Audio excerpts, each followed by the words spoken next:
Je vous demande d'abord d'accepter, enfin de bien vouloir m'excuser pour la semaine dernière où j'ai été, par des circonstances indépendantes de ma volonté, je n'ai pas pu venir. Mais par contre, j'avais la ferme intention de venir ce soir, et là je l'ai fait parce que je voulais vraiment d'abord revoir avec vous Babatou, que j'ai vu une seule fois il y a 20 ans, et dont j'ai un souvenir à la fois fort et, je dois l'avouer, confus. Et puis, bon, et vous présentez Jean Rouch qui n'a pas besoin d'être présenté. Et d'ailleurs, excusez-moi également de ne pas avoir rédigé le petit texte habituel, mais écrire 20 lignes sur Jean Rouch alors que 20 volumes ne suffiraient pas, ça me semble. Mais c'est vrai, ne serait-ce qu'on en parlait, ne serait-ce que tout ce que tu as tourné, que personne ne peut se vanter d'avoir vu complètement, même pas toi, tu n'as pas tout vu de ce que tu as tourné. Et tu n'as pas tout monté, tu n'as pas. Bon. Et en tout cas, bon. Et depuis, bon, on ne va pas remonter à la création du monde, mais en tout cas, parlons seulement de la création des cahiers du cinéma, c'est déjà une histoire ancienne. Et à ce moment-là, déjà, on avait vu le premier film, on avait vu La Circoncision, on avait vu Les Fils du Fleuve, il s'appelle ça. Oui, oui. Et après, il y a eu Noir Noir, et Jean-Luc a fait à ce moment-là un article vraiment magnifique dans les cahiers, que je pense que vous connaissez tous par cœur, qui s'appelle L'Afrique, qui nous parle de la fin et des moyens, et qui est un article qui est toujours d'actualité, comme le film. Et puis bon, beaucoup d'autres, je ne vais pas vous les raconter. Un des gros problèmes des films de Jean, c'est que beaucoup sont des films très longs. Il tourne énormément, enfin beaucoup. Et après, il montait des versions plus ou moins longues, plus ou moins raccourcies, plus ou moins longues. Et il y a eu les plus belles projections, enfin certaines des plus belles projections, c'était des projections par exemple à la Cinémathèque du temps de l'emploi, dans la fin des années 50, de Jaguar, où il n'y avait même pas de son, et quand il n'y avait pas de son, c'était Jean Rouch qui commentait, qui continuait, qui racontait l'histoire en même temps que le film. Et pour moi, un autre grand souvenir, excusez-moi de raconter comme ça un peu en désordre des souvenirs sur Jean, ça pourrait durer très longtemps, mais enfin bon, on va se borner, c'est une projection, c'était quand c'était en 69, l'été 69, juillet 69, je me souviens, il faisait très beau, il faisait très chaud, et brusquement le matin, je reçois un coup de téléphone de copains des cahiers, ils me disent Jean Rouch présente un bout à bout de son dernier film aujourd'hui, toute la journée. Et c'était le bout à bout d'un film que vous ne connaissez sans doute pas, qui s'appelle Petit à Petit. Il y a eu une version qui est sortie en salle qui durait 1h30, ça voulait rien dire. Le bout à bout, là, qu'on a vu ce jour-là, ça durait 10 heures. Et c'était absolument magique. Bon, parce qu'il y avait les gens du film qui étaient avec nous dans la salle, qui découvraient le film en même temps que nous, et c'était quelque chose qui ne pouvait ne jamais s'arrêter. La fin du film qui suit des bergers peuls qui, au crépuscule, rentrent dans leur village, derrière leur troupeau, en jouant de la flûte, j'ai eu le sentiment que ça durait comme ça pendant des 10 minutes, 20 minutes, une demi-heure, et que ça aurait pu durer l'éternité. Et bon, le film de ce soir, maintenant, c'est Babatou, qui est un film un peu plus récent, du début des années 70, 74, enfin ton montage, le montage. Le montage, c'est tourné en 74, aussi, ah oui, ça c'est une exception. Et donc, que pour ma part, j'ai vu une seule fois, il y a 20 ans exactement, dans une projection. Il n'est, à ma connaissance, jamais sorti en salle, ni jamais passé à la télévision, je crois, ça je ne peux pas vous le... Et, bon, je ne vais pas vous raconter le film, parce que vous allez le voir. C'est un film dont, dans mon souvenir, j'avais le souvenir faux que ça se passait dans l'Afrique du XVIe ou XVIIe siècle, avant l'arrivée de l'homme blanc. En fait, non, ça se passe, vient de me dire Jean, ça se passe à la fin du XIXe, en 1890 très exactement, mais c'est comme si l'homme blanc n'était pas là, enfin, où il était, en tout cas ça se passe, il ne compte pas dans cette histoire-là. Et c'est ces deux villages qui ne s'entendent pas bien l'un avec l'autre depuis un certain temps et qui ont décidé de se battre, et voilà, c'est ce qui arrive entre ces deux villages. Et quand j'avais vu le film, je me souviens que j'avais pensé très fort à une chose qui est peut-être un peu arbitraire. C'est le premier roman qu'a écrit Jean Giono s'appelle Naissance de l'Odyssée. Et là, j'avais eu le sentiment très fort que ce film, il pourrait s'appeler Naissance de l'Iliade. Et que ces guerriers du Niger pouvaient aussi bien être les ancêtres ou les descendants des Grecs et des Troyens, ou les Grecs et les Troyens descendants des Nigériens, puisque finalement, aux dernières nouvelles, il semble qu'on en vienne tous de l'Afrique. Et bon, voilà, je crois que Homère est africain et nigérien, et toi aussi. Au revoir. Merci.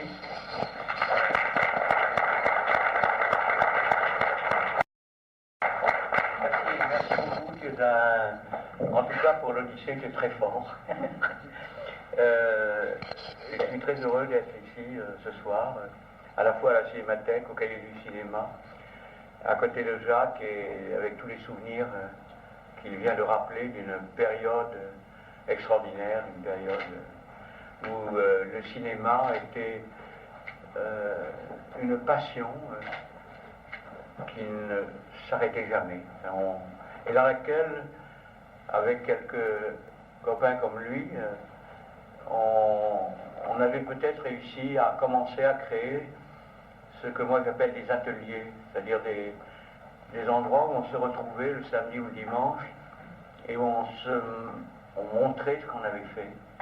On était donc dans un même combat, une sorte d'improvisation collective, et on montrait nos rushs. C'est impensable dans le cinéma. Et c'était des périodes de très très très grands moments, et dans lesquels Jacques jouait un rôle essentiel. Voilà donc le film que vous allez voir est un film qui a été tourné en Afrique, et d'une manière assez dramatique.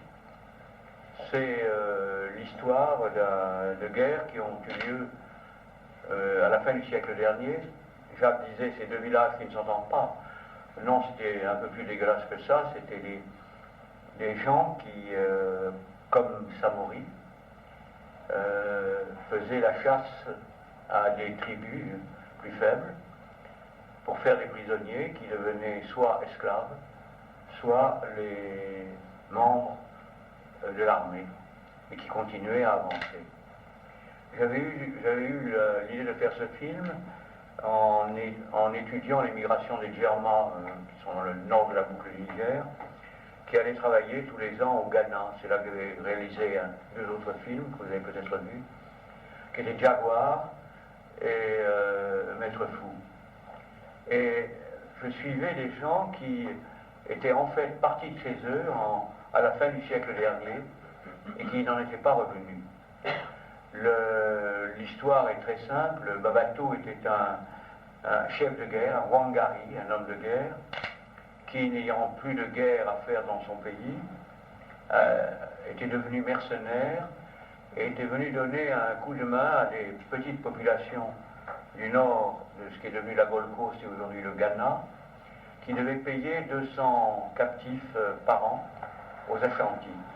Et ils avaient refusé de payer, d'où une guerre. Babatou est descendu avec les cavaliers, c'était juste à la limite de la mouche Tsetse, et il a réussi à gagner les premières batailles, et là il s'est établi à son compte. Il est devenu un grand aventurier, en employant des méthodes considérables, et dans l'histoire coloniale, il est le seul chef africain à avoir lutté successivement contre les Français, contre les Anglais et contre les Allemands. Il est mort finalement étant reparti avec toutes ses troupes à Yendi, dans le nord du Togo. Il est mort à la fin des années du siècle dernier, et avec mes copains, j'allais faire un pèlerinage sur sa tombe, et l'un des descendants de Alpha Ano avait encore le bonnet de guerre plein de charme magique qui avait protégé son grand-oncle. Et je donne ici une petite photo que j'ai faite à ce moment-là de ce personnage. Donc on était dans un milieu que l'on connaissait bien, et qui est l'histoire de gens qui cherchent une aventure ailleurs. Moi, j'avais proposé de faire ce film comme une répétition de films historiques qu'on pouvait tourner en Afrique, à mon sens, avec très peu d'argent. C'est-à-dire d'utiliser la technique qui était celle de Fabrice Del Dongo à la bataille de Waterloo, d'être reporter. Donc de tourner des films de fiction de ce genre, avec des gens qui savent encore monter à cheval, qui savent encore tirer à l'arc, qui savent faire beaucoup de choses, et en prenant quelques précautions de reconstituer ces grandes aventures qui ont été les grandes traditions de toute l'Afrique de la boucle du Niger. J'avais un complice qui est un homme merveilleux, Bouama. C'est un ancien instituteur qui n'avait pas pu être président de la République du Niger, bien qu'ayant été un des premiers élèves des écoles, parce qu'il était de condition servile. Donc ça aurait été mal foutu d'être président de la République en étant de condition servile. C'était un truc idiot, car il aurait fait ça aussi bien que les autres. Si vous voulez, le point de départ, c'est une histoire, je raconte très vite pour que Jacques l'écoute. Quand les Blancs sont arrivés en Afrique, ils arrivaient dans un village, ils demandaient de l'eau à boire, on leur donnait de l'eau à boire. Ils demandaient du bois pour faire la cuisine, on leur donnait du bois. Ils demandaient les jeunes filles pour la sieste, on leur donnait les jeunes filles, puis un jour ils ont demandé les petits garçons. Alors les chefs se sont réunis en disant mais c'est pas possible, qu'est-ce qu'on va faire? Et l'un d'eux a dit bien on va envoyer nos captifs. Ils ont envoyé leurs captifs et la corvée c'était l'école. Donc les premiers qui soient allés à l'école, ce sont des gens qui étaient de condition servile. Et les administrateurs se sont rendus compte de l'erreur, ont créé une école des chefs, des fils de chefs, à Sébikotane. Et malheureusement, les fils de chefs n'étaient pas aussi intelligents que les fils de captifs. Et ça, c'est une chose qu'on oublie parce que il y a eu en Afrique des gens fantastiques qui étaient les instituteurs des classes primaires. On raconte toujours, on blague sur l'idée de nos ancêtres les Gaulois. En fait, c'était des gens qui étaient tous socialistes, qui ne travaillaient pas le 1er mai, et qui apprenaient aux enfants de manière méticuleuse à lire, à écrire, et surtout qui leur apprenaient la liberté. Il y a ainsi au Niger le souvenir de deux instituteurs, de deux petits villages, qui ont demandé un congé sans solde pour rejoindre les brigades internationales au moment de la guerre d'Espagne et qui ont été tués là-bas. Moi j'ai proposé que l'on fasse un monument à ces instituteurs qui étaient des défenseurs opinâtres de la liberté. Puis pour le moment ça n'a pas l'air de très bien marcher, mais enfin on y arrivera un jour quand même. Donc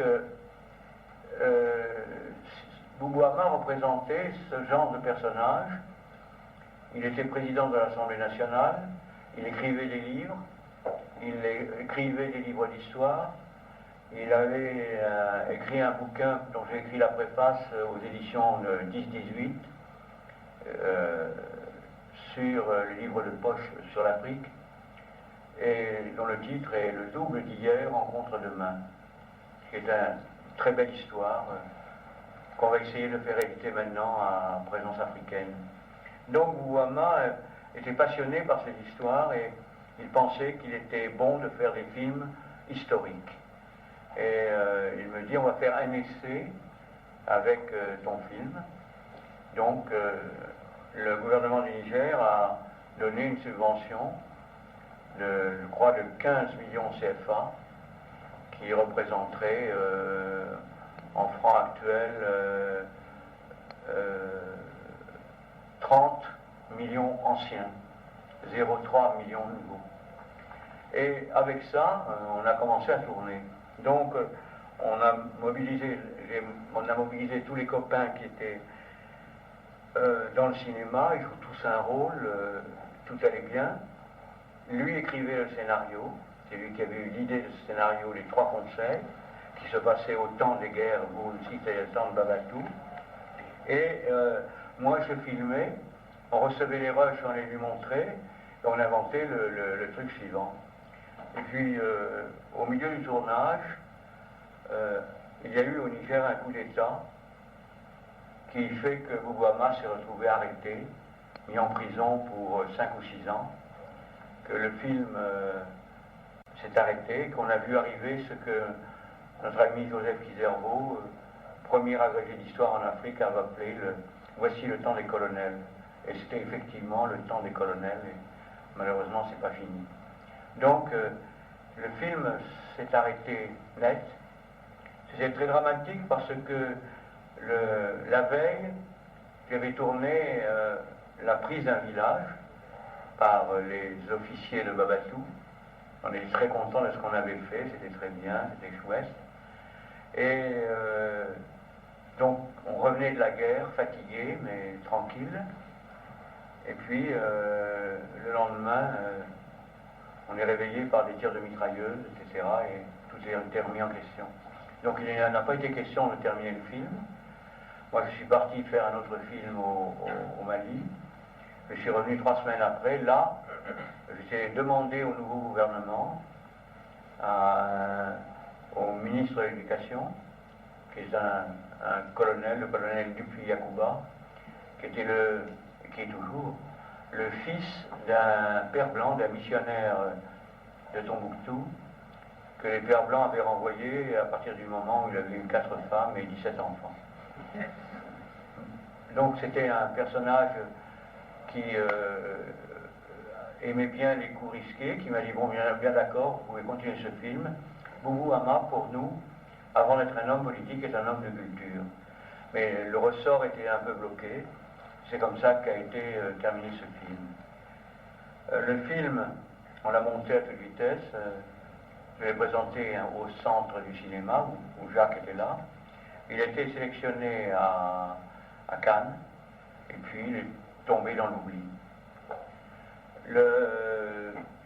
La copie que vous allez voir est une copie qui date de cette époque, c'est la copie qui était à Cannes. C'est une copie 35 mm. Le film était tourné, moi j'étais caméraman, donc mon équipe était un caméraman, un preneur de son. Et il était très simple à faire. Il n'y avait pas de scénario, il n'y avait qu'à suivre l'histoire, et dans laquelle on sentait, moi je le sens encore quand je vois le film, toute l'émotion que l'on a eue à ce moment-là, car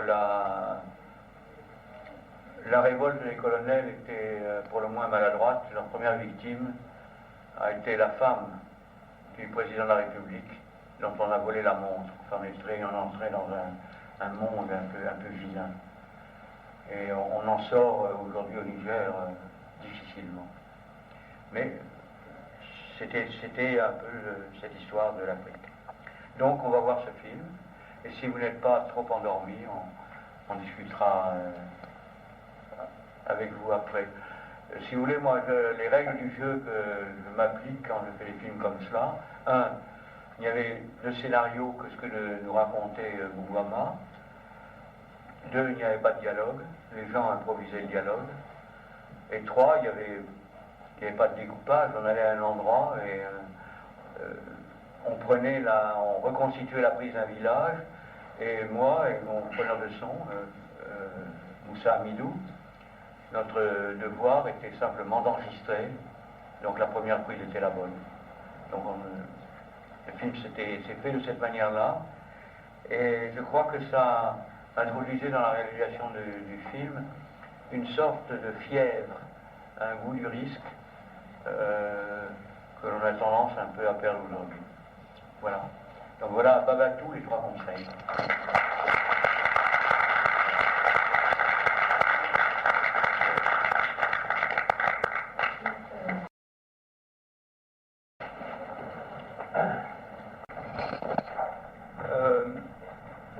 Je revois ce film avec une grande nostalgie, à la fois dû à un temps passé, dû à un temps perdu, à une occasion qui n'a pas eu de suite. Le film a été interdit au Niger pendant 2 ans. En France, il est passé au Festival de Cannes et c'est à peu près tout.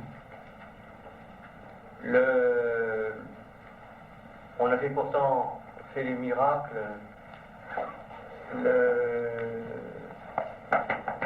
Tous les gens qui y ont collaboré étaient des amis du Niger que je connaissais depuis très longtemps.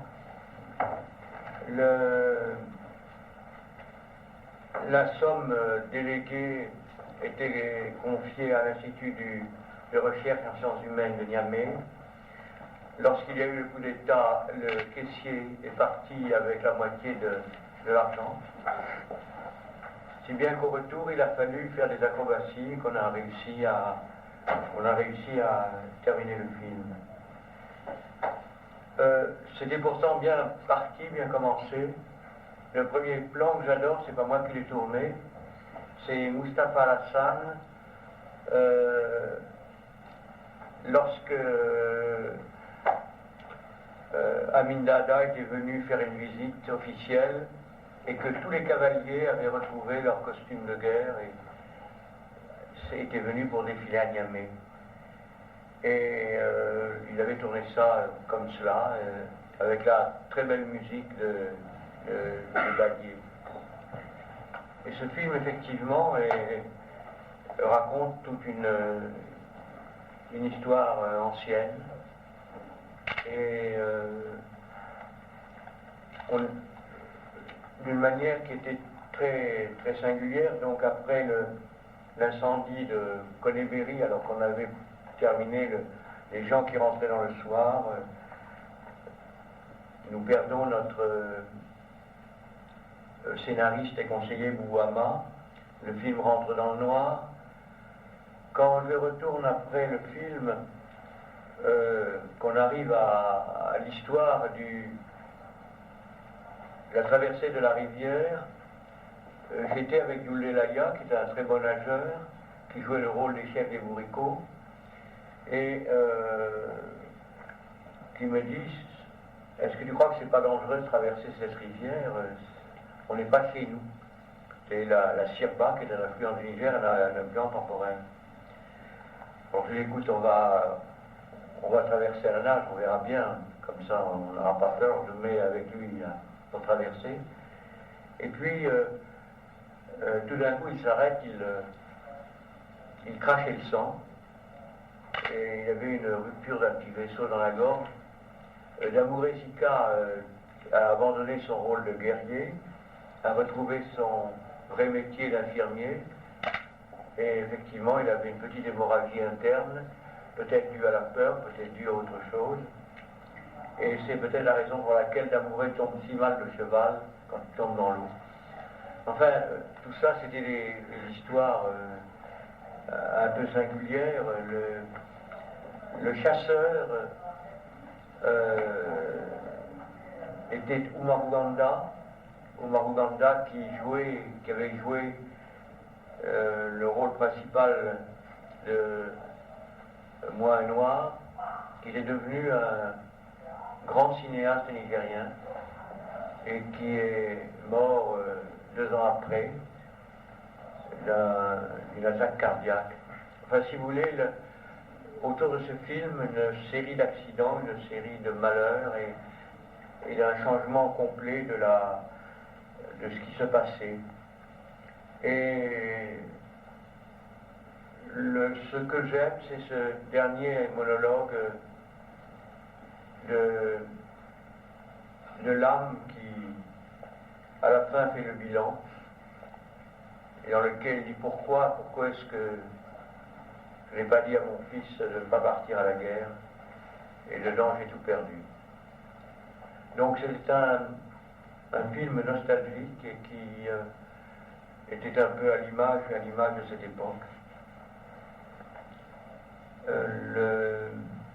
Je l'ai représenté au Niger, cette même copie qui a été rayée, il y a des rayures bizarres, il y avait un vent de sable, c'est une projection dehors, et le film est revenu avec des rayures, des blessures de la guerre, il y a 3 ans, et on avait envie de continuer à faire des films de cette manière, mais on ne fera jamais le grand film que l'on voulait faire sur Niali. Ça, c'est à peu près ça, c'est trop difficile. Depuis, il y a eu la guerre des Touaregs, il y a eu la fin des coups d'État, il y a eu la révolte des étudiants de Niamey, de Bamako, et différents éléments qui ne sont pas tout à fait favorables. L'Afrique des colonels est arrivée. Aujourd'hui, il y en a encore quelques-uns qui traînent. Au Niger, c'était un jeune colonel qui a fait un coup d'État il y a peu de temps. Beaucoup de mes copains qui sont dans ce film ont rejoint un gouvernement provisoire, Mariama Ima, Inoussa Husseini, Yulelaya est resté en dehors, et le colonel s'est engagé à laisser le pouvoir au mois de septembre. Donc on attend la suite, mais moi je me méfie beaucoup de l'armée, je veux dire. C'est très embêtant, j'ai passé 3 ans de ma jeunesse à faire la guerre, et quand on est sorti de la guerre, on nous a appris une seule chose, c'est à tuer. Et c'est très difficile de s'arrêter. Donc je pense que tout cela est une chose un peu compliquée. Et ce film montre un peu le retour des 3 conseils qui en fait était une histoire assez belle en soi. C'était la conclusion d'une épopée. Bon, enfin, pas de nostalgie. Je suis là pour ouvrir un débat avec vous et répondre à vos questions.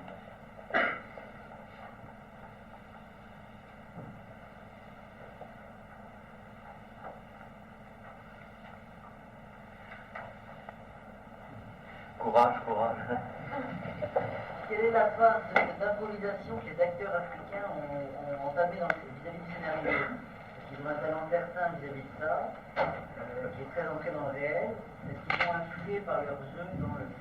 Bon, l'improvisation était permanente, et quelquefois drôle, j'aimais bien cela. Par exemple, quand le chasseur Mauganda sort la phrase « je vous laisse à votre comptabilité », je trouvais que c'est très bien. Enfin, c'est continuellement de cet ordre.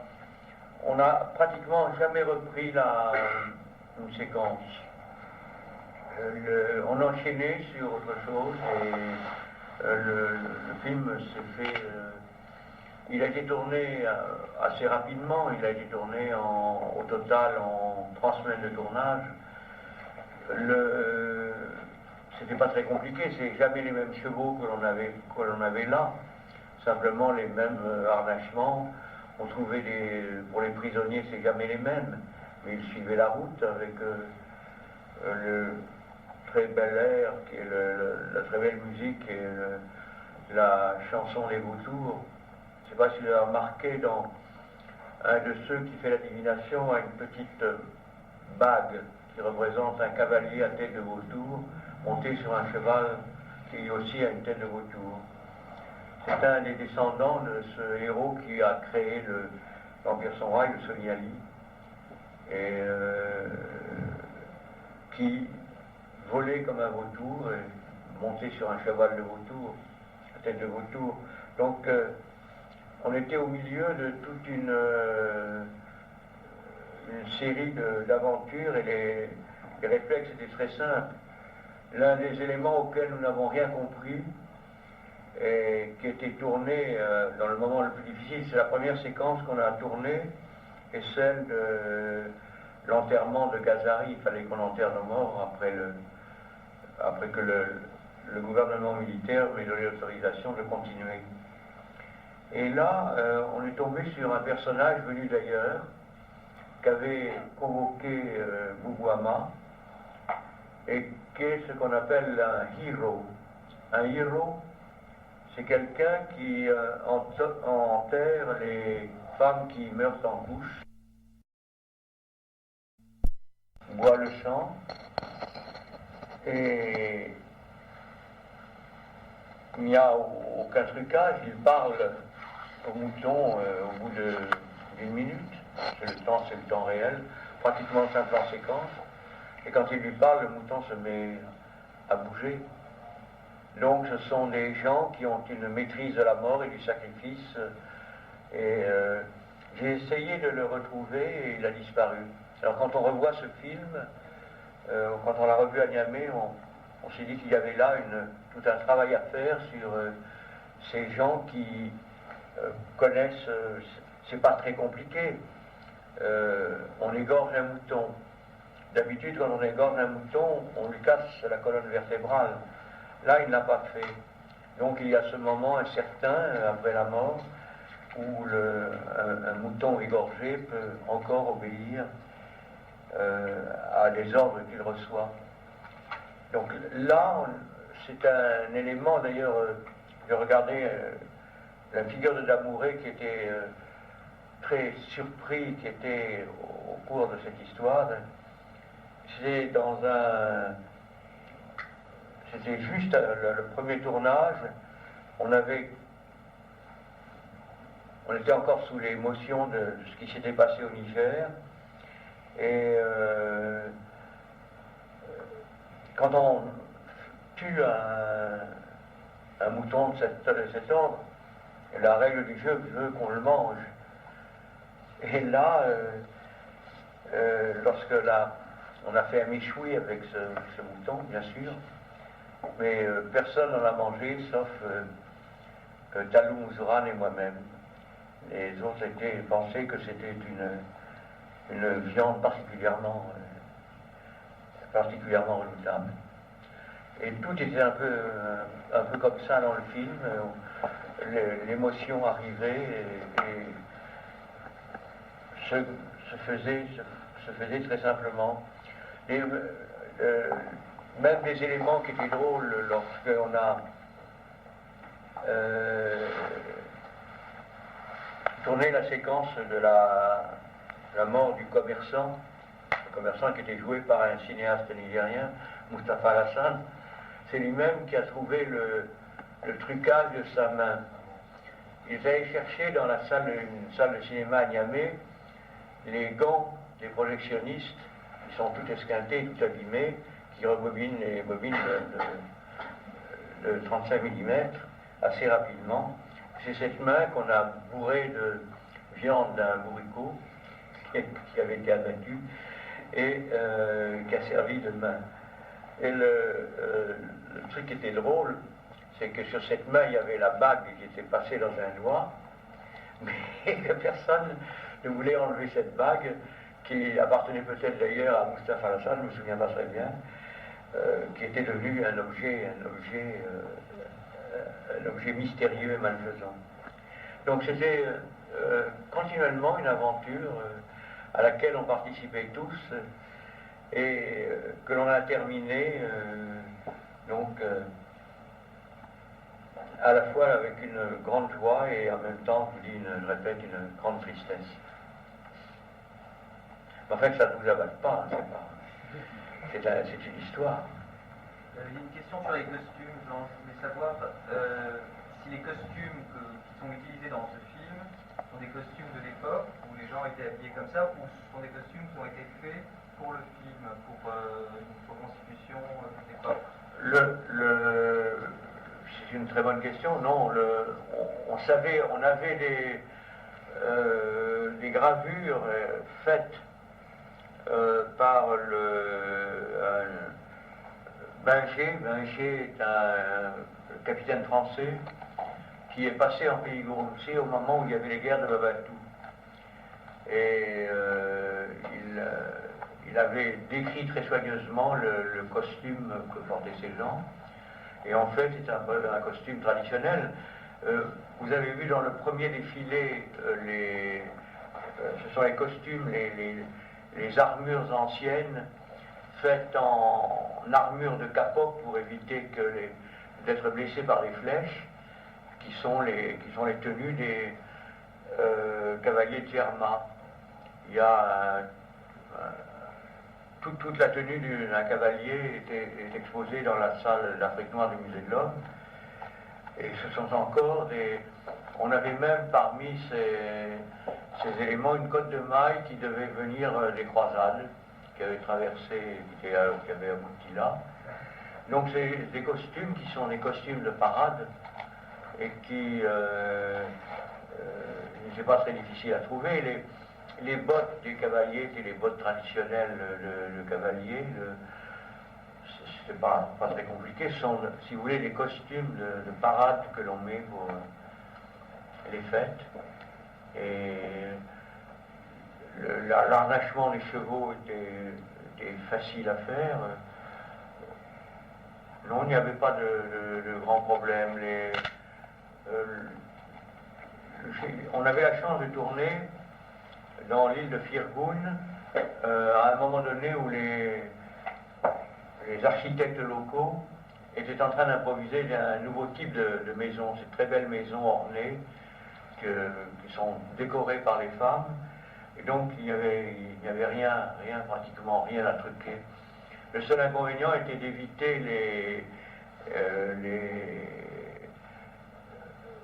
les sandales en plastique qui pouvaient traîner par terre. Mais il n'y a pas trop d'éléments anachroniques. Et je dois dire que même il y aurait eu un camion qui passait, ça ne nous aurait pas beaucoup gêné. On voit dans un des plans des guerres successives, il y a des traces de la voiture qui sont là. Ne me gênait pas beaucoup. C'était une espèce de grand jeu et qui rentre un peu dans la tradition de ces chants comme ceux que chante Badier, ce griot, qui sont les chants des guerres anciennes, des victoires ou des défaites, et qui sont que les gens connaissent encore très bien. Enfin, lui, les chants, moi je les ai traduits, ils étaient très beaux. C'était il y a 100 ans qu'il n'est pas aujourd'hui. Donc on était un peu dans cet élément-là. Oui. Ce film reprend un terme important dans l'histoire africaine sur l'oralité, le récit que l'on fait de certains héros. On a tendance à les embellir, et là justement c'est un clin d'œil qui est fait à cela, puisque le récit qui est raconté après le retour des combats n'est pas le récit réel. D'ailleurs, Omaro Ganda lui dit à un moment donné, tu seras obligé de mentir et d'embellir l'histoire. Alors dans l'histoire de Sony Ali, est-ce qu'il y a une part d'embellie comme ça? Pour le moment, sur l'histoire du Sony Ali, oui, il y a certainement dans les récits sur le Sony Ali, il volait comme un vautour, il était monté sur un cheval à tête de vautour. Si on admet que cette tradition orale correspond à la réalité, là on entre dans un domaine cinématographique assez compliqué pour arriver à faire cela. Mais je pense que la règle de la tradition orale, c'est toujours la même, quoi. Beau mentir qui vient de loin. Donc on admet toutes ces exagérations. Le récit d'Amouré disant il y a 1000 personnes, bon, c'est tout à fait normal, il y en avait 3. Donc on sait dans ces guerres, on a recueilli récemment des traditions. Toute l'Afrique occidentale, toute cette région s'est trouvée soumise à une conquête venue par des Marocains qui avaient traversé le Sahara pour récupérer les mines de sel et qui sont venus prendre tout l'Empire Songhai. Il y a eu une bataille célèbre, la bataille de Tondibia, et dans laquelle les Marocains avaient des fusils et les Songhai avaient fait charger des troupeaux de bœufs. Et les bœufs ont chargé les Marocains qui ont tiré au fusil, et les bœufs se sont retournés affolés et ont chargé les Songhai. Et bien dans cette bataille qui a fait que c'était la fin des grands empires africains. C'est le début des gens venus du Nord, donc les Marocains qui ont pris le Pachalik de Tombouctou. Il y a eu 6 morts. Et dans les récits qui étaient faits par les chroniqueurs en arabe, il y avait 6000 morts. Donc dans les récits des traditions, on dit en général plutôt la vérité que le mensonge. Mais c'est effectivement, ces grandes traditions orales sont de cet ordre-là. Et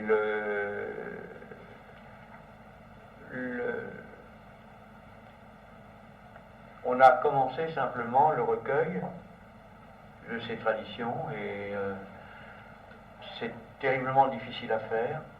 Le Yulelaya, qui joue le rôle du bourricotier, est le responsable du centre de tradition orale du Niger, qui est un poste de l'OUA, et il va être bientôt à la retraite, et il pense qu'il n'a fait que le 10e ou le 100e de ce que l'on pourrait dire et raconter. Donc c'est une quête continuelle et qui est très, très passionnante, car on découvre des textes aussi beaux que la chanson de Roland.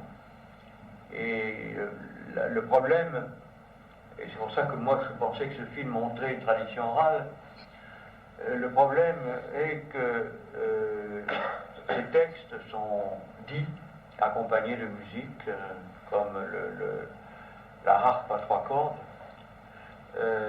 et le mollo que joue Badier. Et ces textes-là, on les recueille, on les transcrit, on les traduit en mot à mot, on les traduit en français, et bon, on les publie. Et l'idée des traditions orales, c'est peut-être une erreur, était de les publier dans un alphabet devenu un alphabet international depuis une réunion de Bamako qui s'est tenue il y a 15 ans, avec l'idée que ces gens pourraient les lire. Or, en fait, ce qu'ils demandent, eux, c'est ils peuvent les lire, mais ils ne peuvent pas les chanter, ils sont chantés. Donc, ils demandent le son. Et à ce moment-là, moi, je pense, effectivement, ces traditions orales devraient être répandues et publiées par ces chansons de gestes, accompagnées de quelques actions, etc. Le très beau chant sur Babatou, sur le Gazari, est un chant qui était fait lorsque Badier a vu le plan que j'avais tourné et qui tournait au ralenti. Le Gazari, donc après sa mort, galopant au ralenti. Et lui, en écoutant ça, a eu immédiatement, en voyant ça, a eu immédiatement l'idée de faire quelque chose de ce genre-là, dans ce genre. Et la musique qu'il a, enfin, l'air qu'il a fait, et l'histoire, la façon qu'il la raconte, rentre dans cette grande tradition des bardes africains, enfin des ségrillots, qui sont très nombreux tout le long du Niger, puisque le nom du Niger en bambara et en malinké veut dire Djeliba, la rivière des griots. Et de ces gens qui, aujourd'hui,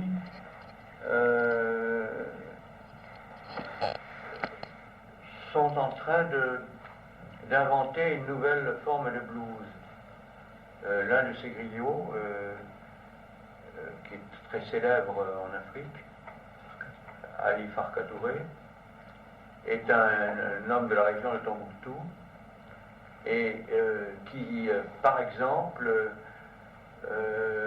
a inventé un blues qui s'appelait La Sécheresse, Sahel Blues, et il vient de faire un blues qui s'appelle Gandakoy, à la gloire des Songhai qui se sont révoltés contre le gouvernement du Mali il y a 3 ans et qui ont ramené la pacification dans la guerre Touareg. Donc ces éléments-là vont de cette manière et repris en tradition. Alors l'introduction du blues, malheureusement, il a abandonné la harpe à 3 cordes pour des appareils avec une synchro très forte. Et on est rentré dans le... Moi j'ai entendu à Bamako, dans une salle, c'était aussi vibrant que pour Johnny Hallyday à Bercy. et avec quelques milliers de décibels qui vous rendent sourds pour 30 mois. Mais c'est dans cette tradition-là. Et je pense que le cinéma devrait s'emparer de cela. C'était un peu l'idée de ces films historiques.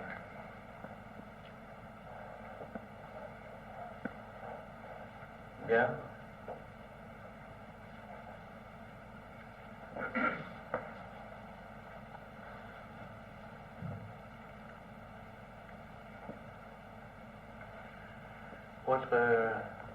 Autre question?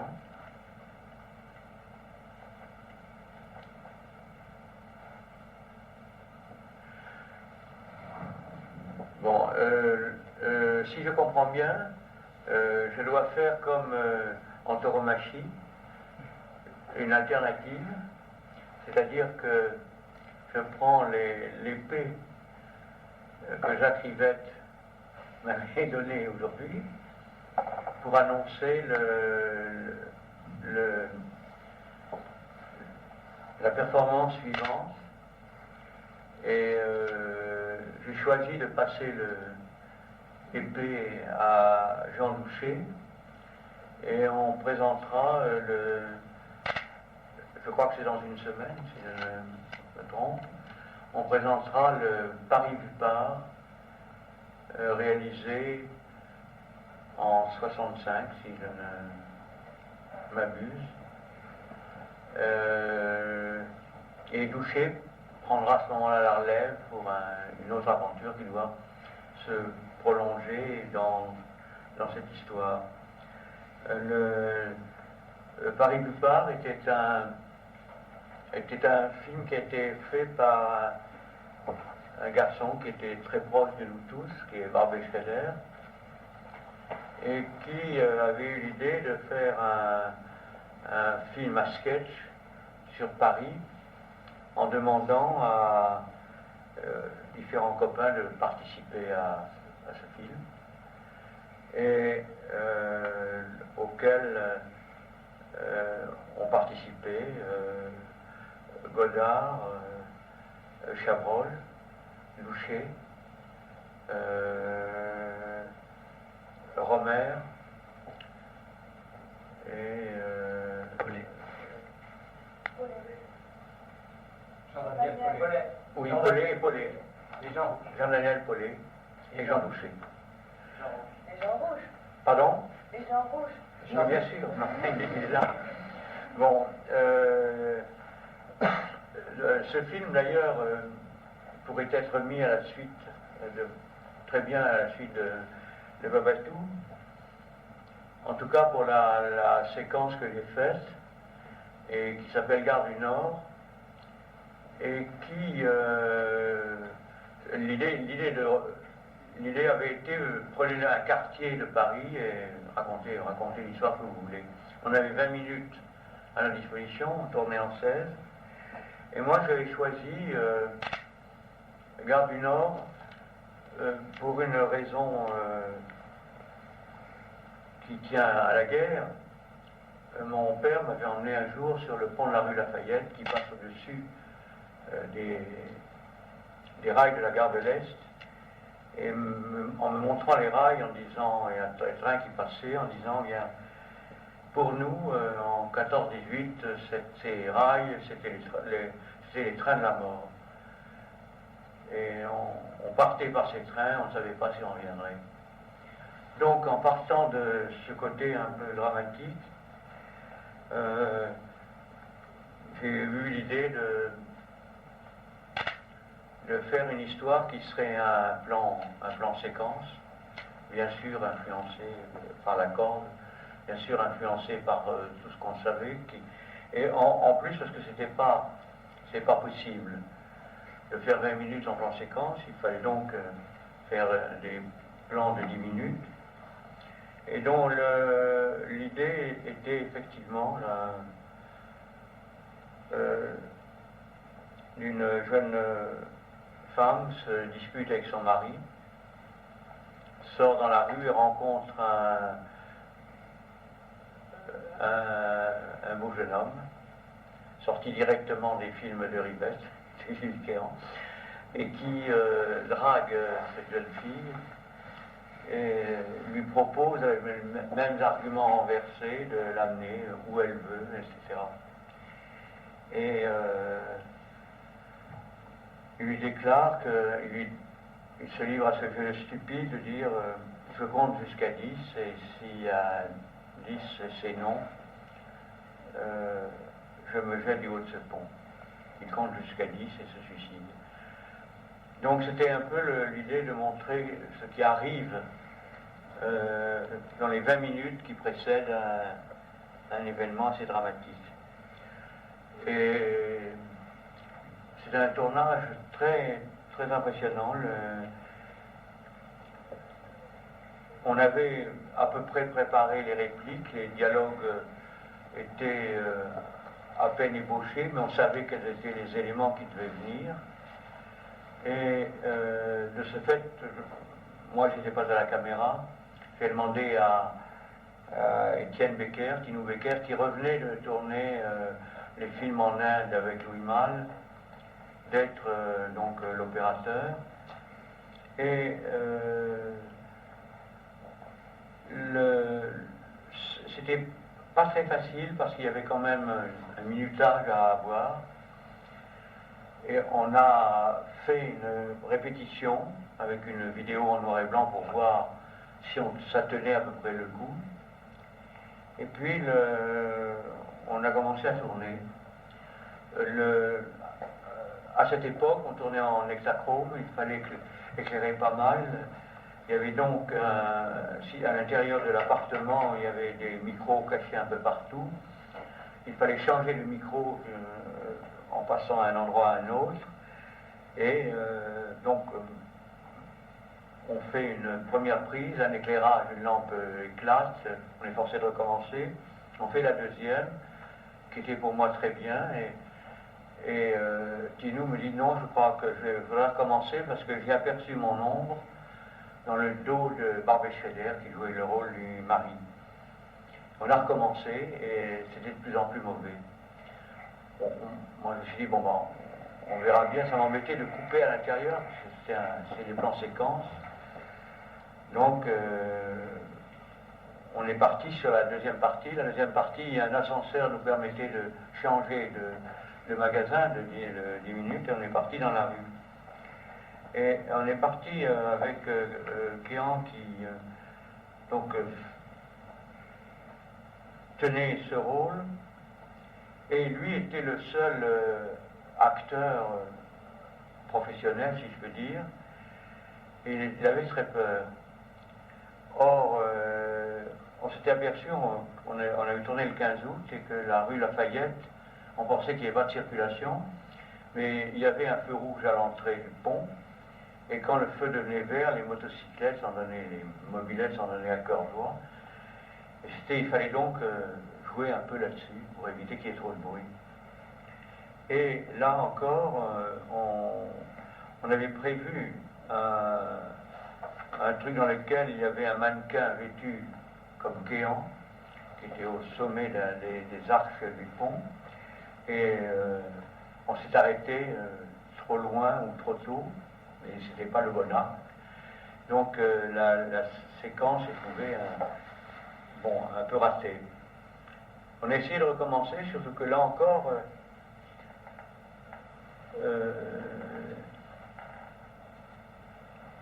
Tinou Becker me dit j'ai vu la main de l'assistant opérateur de son qui venait accrocher le micro sous la jupe de Odile, qui était la jeune femme.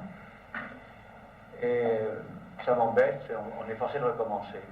Et là, c'est passé un truc assez bizarre. Plus on a tourné un certain nombre de séquences, 2 ou 3 en plus, et là, ces acteurs se mettaient à cabotiner, et c'était fini. Alors finalement, on a pris la première séquence, et le film est tourné en original inversible. Et moi, avec un magic marker, j'ai simplement fait un petit gribouillage en noir sur les 2 images où on voyait une main. Et c'est passé. Donc le film a été fait de cette manière, et on a tourné, en fait, c'était 2 plans séquences avec un plan d'ouverture pour montrer l'endroit où ça se passait, tourné de l'extérieur de la maison, et un plan final où le rôle de Kéan, qui était parti faire un autre tournage, était joué par Barbara Schroeder, qui s'est couché sur les rails. C'était un film très curieux qui tenait sur le fait de l'émotion de tout le monde, et l'équipe technique et les gens savaient qu'il y avait cette limite idiote de temps que je m'étais donné à moi-même, ce qui était un peu pour faire du saut d'obstacle, et c'est cela qui a entraîné l'émotion, et que la première prise, ou la deuxième, était la bonne. La première n'avait pas été interrompue, même s'il y avait l'ombre n'avait aucun intérêt dans l'histoire, on ne la remarquait pas. Et c'est un des très très bons souvenirs que j'ai de cette histoire, et en plus qui représentait à la fin un groupe de gens qui racontaient chacun leur histoire, et en plus qui avait abouti à la découverte de mes copains, qui était assistant caméraman un peu misérable, qui était Nestor Almendros, réfugié de Cuba, et qui avait remplacé au dernier moment un caméraman de Romer, et qui avait fait entièrement la séquence de toucher sur la rue du Dragon. Donc c'est ce film. J'aurais voulu passer la main à Daniel Paulet, mais qui est dans très mauvaise condition physique depuis son accident où il a failli être tué par un train qu'il filmait devant chez lui. Et au dernier moment où le train arrivait, j'allais vérifier que la caméra tournait bien, et il a reçu un coup de chemin de fer sur la tête qu'il a sérieusement endommagé. Mais j'aimerais bien qu'il participe un peu à ce genre de... Enfin, j'appelle ça l'alternative, oui, qui est cette façon de ramener des souvenirs à la surface, et d'une époque qui était pour moi une très, très grande époque d'un cinéma dans lequel tout était possible. Tout à l'heure, Jacques me disait que c'était possible à cette époque-là parce que on n'était pas très loin de la guerre, et qu'il fallait peut-être, ce qui expliquait le fait qu'on se lançait à l'eau, qu'on avait beaucoup de culot, que tout était possible, c'était dû au fait que c'était aux alentours de ce qui allait devenir mai 68. Et il ne faut pas oublier quand même, puisqu'on est ici dans une des salles de la Cinémathèque française, que mai 68 a démarré avec l'affaire Langlois en février 68. Et dans cette affaire Langlois, c'est la première fois qu'un groupe d'hurluberlus font revenir un gouvernement sur sa décision. Langlois avait été chassé de la Cinémathèque par un gouvernement qui était De Gaulle, Pompidou et Malraux, qui n'étaient pas des gamins. Et en un mois, avec l'aide des cinéastes du monde entier, on a fait revenir le gouvernement sur sa décision. Et au bout d'un mois, on a tenu une assemblée de la Cinémathèque, et on a réélu Langlois à la place qu'il n'aurait jamais dû quitter. Et tout ça était né pendant ce mois de février 68, où pour la première fois on avait vu les policiers habillés en gladiateurs qui nous tapaient dessus assez joyeusement. Donc c'était un peu dans cette ambiance-là qu'il y avait tout un cinéma qui ne demandait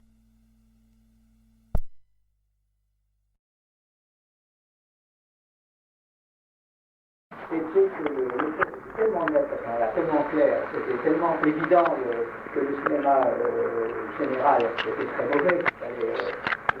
La façon dont les films étaient faits, que l'argent était dépensé n'importe comment, tous les problèmes étaient très clairs, très évidents. C'est pourquoi d'ailleurs ça a basculé tellement vite quand, à partir des premiers films de François et Jean-Luc. Maintenant c'est plus compliqué, c'est plus flou. C'est pourquoi on ne peut pas avoir un moment aussi lyrique maintenant, je pense, qu'il y a 30 ans, mais c'est une autre façon. D'accord. Bien. Bon, ben si on peut aller bouffer.